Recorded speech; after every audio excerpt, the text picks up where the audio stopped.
Text 6. One who restrains the senses of action but whose mind dwells on sense objects certainly deludes himself and is called a pretender.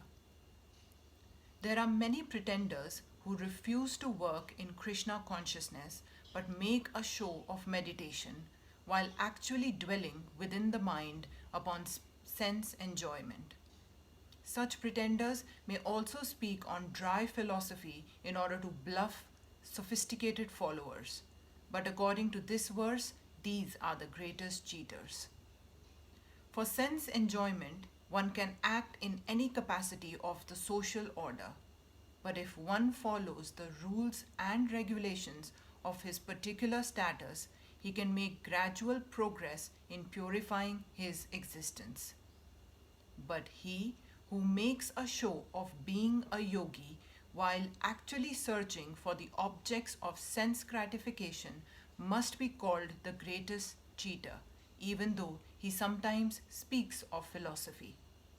His knowledge has no value because the effects of such a sinful man's knowledge are taken away by the illusory energy of the Lord. Such a pretender's mind is always impure, and therefore his show of yogic meditation has no value whatsoever. Text 7. On the other hand, if a sincere person tries to control the active senses by the mind and begins karma yoga in Krishna consciousness without attachment, he is by far superior. Instead of becoming a pseudo-transcendentalist for the sake of wanton living and sense enjoyment, it is far better to remain in one's own business and execute the purpose of life, which is to get free from material bondage and enter into the kingdom of God. The prime swarthagati or goal or self-interest is to reach Vishnu. The whole institution of Varn and Ashram is designed to help us reach this goal of life. A householder can also reach this destination by regulated service in Krishna consciousness.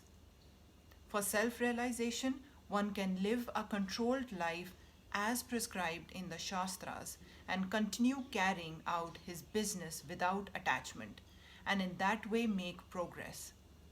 A sincere person who follows this method is by far situated than the false pretender who adopts show-bottle spiritualism to cheat the innocent public. A sincere sweeper in the street is far better than the charlatan meditator who meditates only for the sake of making a living.